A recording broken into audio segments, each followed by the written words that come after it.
le dijo: si no veis milagros y prodigios, no habéis de creer.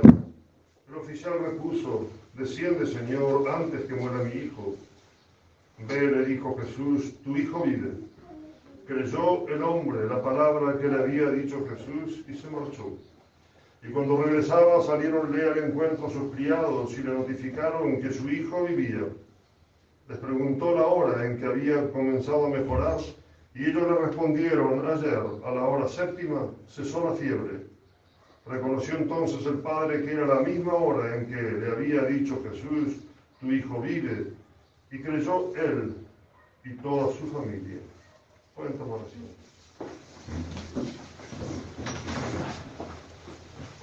La epístola está tomada de la carta del apóstol San Pablo a los Efesios. Hermanos, procurad andar sobre aviso, no como necios, sino como prudentes. Aprovechad el tiempo presente, porque los días son malos. Por tanto, no seáis imprudentes, sino entender cuál sea la voluntad de Dios, y no os entreguéis con exceso al vino, en el que hay lujuria, sino llenaos del Espíritu Santo. Recitad entre vosotros salmos, himnos y cánticos espirituales. Cantad y alabad al Señor en vuestros corazones. Dad siempre gracias por todo a Dios Padre, en el nombre de nuestro Señor Jesucristo, y someteos unos a otros por reverencia a Cristo. En el nombre del Padre, del Hijo y del Espíritu Santo. Amén. Dios te salve María, llena eres de gracia, el Señor es contigo. Bendita tú eres entre todas las mujeres, y bendito es el fruto de tu vientre, Jesús. Santa María, Madre de Dios, ruega por nosotros pecadores, ahora y en la hora de nuestra muerte. Amén. Les dije el jueves, que fue el día de Nuestra Señora del Santísimo Rosario, que íbamos a preparar un sermón para hablar del Rosario cuando pudieran venir todos. A veces durante la semana no se pueden acercar todos. Entonces, hoy vamos a predicar, no solamente porque el 7 de octubre es el día de la Virgen del Rosario, sino porque todo el mes de octubre está dedicado a esta hermosísima devoción. Recién leíamos a San Pablo que decía: actuad con prudencia, sed prudentes y entended cuál sea la voluntad de Dios. En otras de sus epístolas nos enseña San Pablo, dice: la voluntad de Dios es esta, vuestra santificación. Es evidente que nosotros entendemos que debemos santificarnos y que es el tiempo en el que estamos aquí en la tierra en el que debemos actuar de esa manera. Procurad andar sobre aviso, no como necios, sino como prudentes. Aprovechad el tiempo presente, porque los días son malos, dice San Pablo a los Efesios. Los días son malos, ¿cuáles son? Los de nuestra vida, porque el demonio, junto con los enemigos del alma, intenta por todos los medios nuestra perdición. Pero Dios, que es bueno, nunca va a permitir que seamos tentados más allá de nuestras fuerzas. Y cuando Dios permite una tentación que sea superior a nuestras fuerzas, inmediatamente nos está al mismo tiempo ofreciendo la gracia para poder sobrellevarla. Hace poquito en el seminario nosotros tenemos la costumbre, después de la Santa Misa y luego del desayuno, nos reunimos todos y leemos en los distintos días de la semana. Tenemos varias cosas: la Catena Áurea, leemos el Catecismo Romano, el Catecismo de Trento, pero una de las cosas muy laudables que hacemos es leer el Magisterio de la Iglesia. O sea, vamos tomando los libros, el conjunto de encíclicas, breves, cartas, radiomensajes de los distintos y especialmente de los últimos papas. Y es maravillosa la enseñanza que ahí nos van dando, como que son precisamente los pastores de la Iglesia. Hace poco hablaba con alguno de ustedes y precisamente decía: no, pero tenemos que tener en cuenta el tema del papado, hay que darle mayor importancia al papado. Parece como que los sedevacantistas, nosotros de alguna manera no le damos precisamente esa atención. Es todo lo contrario. Como si dijéramos, los de la fraternidad, los lefebristas, no, ellos, porque no se animan a dar esa afirmación de que el que está ocupando la silla papal no es papa. Bueno, entiendan que nosotros precisamente por respeto al papado es que tenemos que lograr llegar a esa conclusión de que aquel hombre que se viste de blanco y se sienta en el trono de San Pedro no puede ser el papa, porque un papa no puede enseñar el error, y volvemos a lo mismo, siempre. En cambio es al revés, no respetamos el papado, no respetan el papado. Si precisamente reconociéndolo como vicario de Cristo, representante de nuestro Señor, no le prestan atención, no le dan obediencia, es lo que se llama un cisma. Pero no ese es el tema del sermón. En esas lecturas que nosotros hacemos, estuvimos leyendo hace poquito una muy linda del Papa León XIII, donde él hacía esa carta a los obispos especialmente, porque cumplía sus 50 años de episcopado. Y fíjense, aunque está escrita a fines del siglo XIX, un siglo y medio por lo menos, qué actual que es.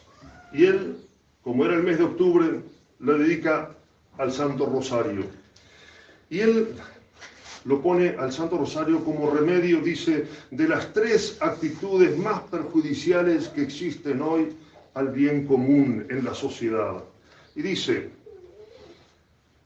la primera actitud que tiene la sociedad actual, hablemos del mundo en general, ¿no es cierto?, es el horror a la vida modesta y laboriosa. Eso lo podemos comprobar. Uno como sacerdote lo está viendo todo el tiempo. Siempre uno, cuando habla con las familias, lo único que quieren de sus hijos es que sean alguien en la tierra, como si el seguir la labor o la profesión de su padre, por más modesta y laboriosa que sea algo malo en sí mismo. Todos quieren ser profesionales, como si eso llevara... O sea, en realidad lo que buscan es triunfar en la vida, como si el fin objetivo, el objeto de la vida sea triunfar aquí. Y nosotros bien sabemos que eso no es, sino que nosotros debemos triunfar para el cielo.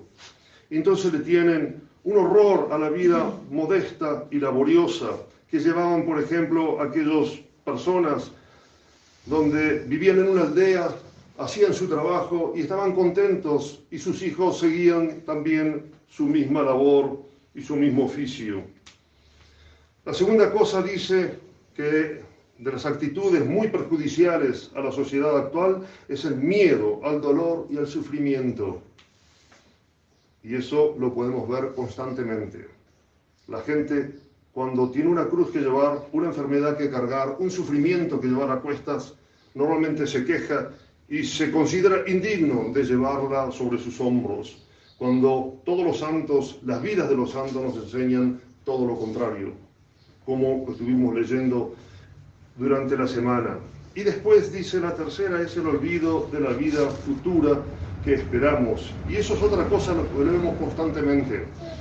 Si uno habla con una persona del mundo, él sabe que se va a morir, pero nunca es hoy, siempre va a ser mañana o pasado o dentro de la semana que viene o el año que viene, nunca es ahora que me voy a morir.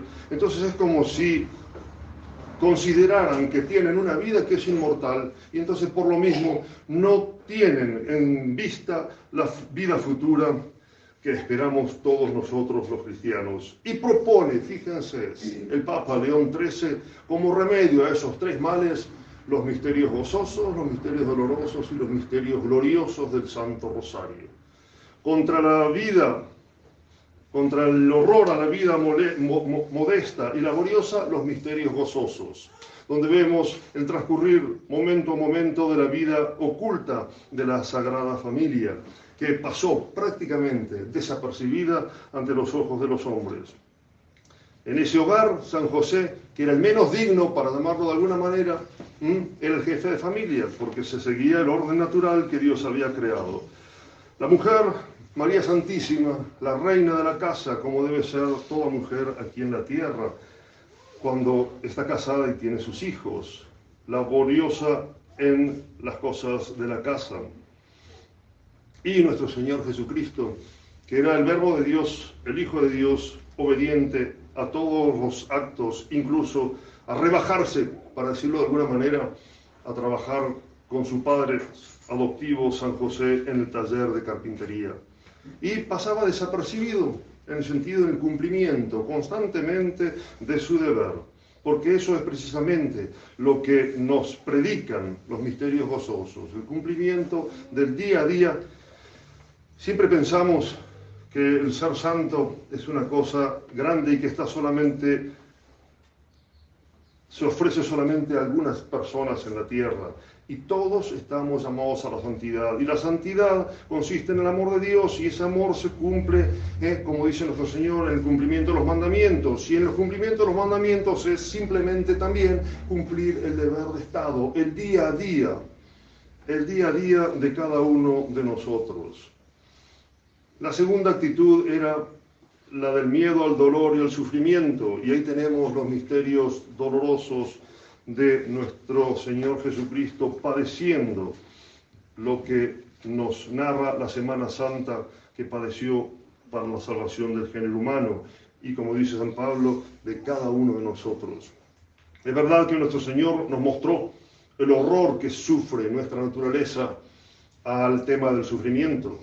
Él, en la oración en el huerto, dijo: Padre mío, si es posible, pase de mí este cáliz sin que yo lo beba, pero no se haga mi voluntad sino la tuya.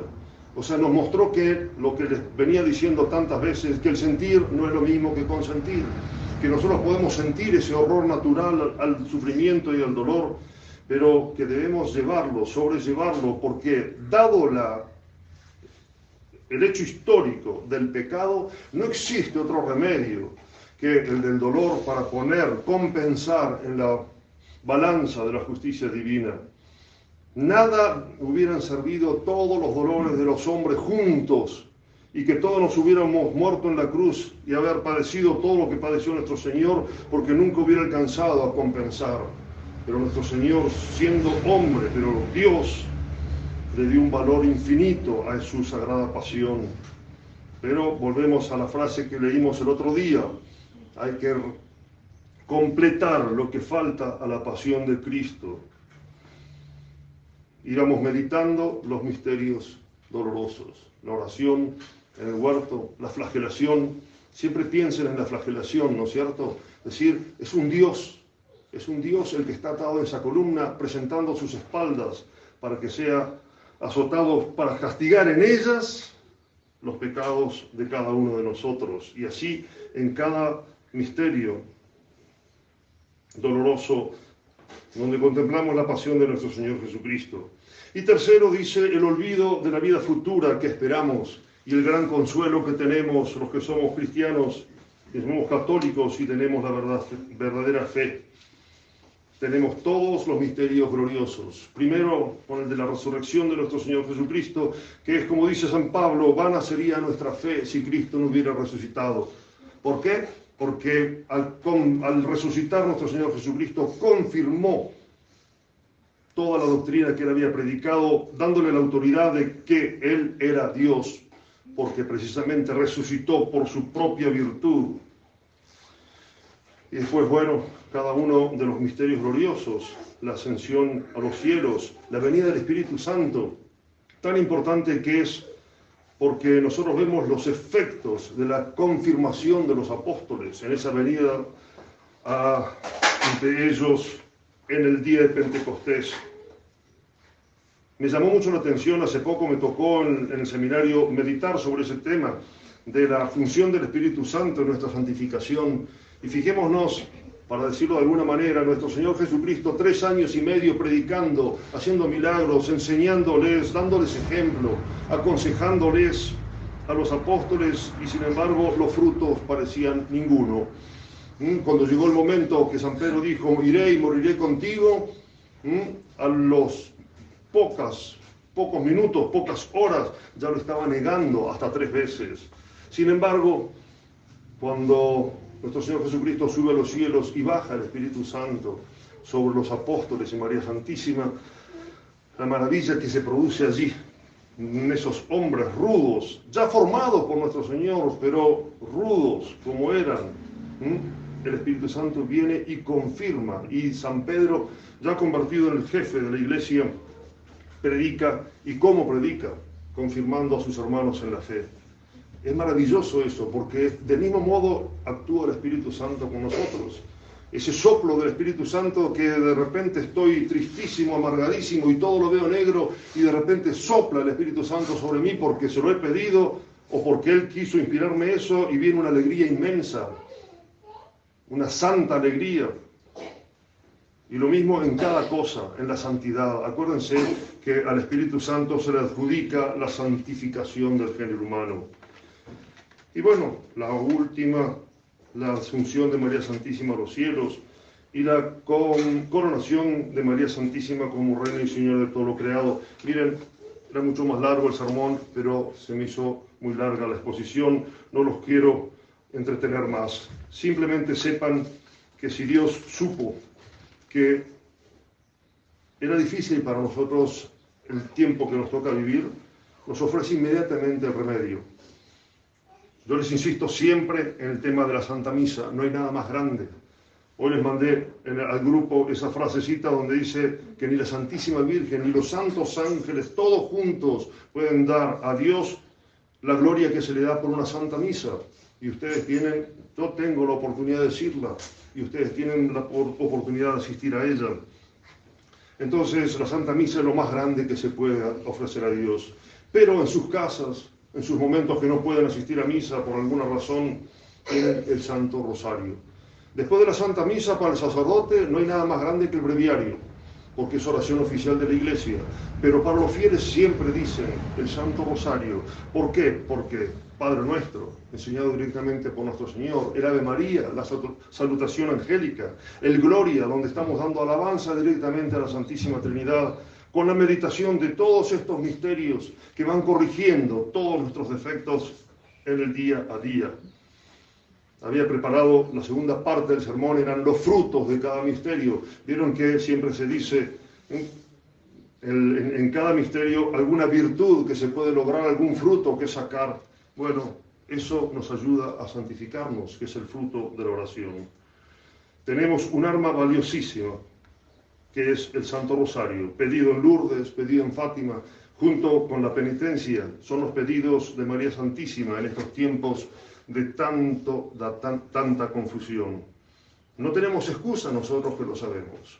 Pidamos entonces a ella, nuestra buena Madre del Cielo, que nos haga realmente devotísimos del Santísimo Rosario. Yo sé que todos ustedes lo rezan, pero siempre está la oportunidad de rezarlo cada vez mejor, haciendo, no solamente repitiendo las Ave Marías, sino que es necesario la meditación de cada misterio para sacar los frutos de cada misterio que contemplamos en el rezo del Santo Rosario.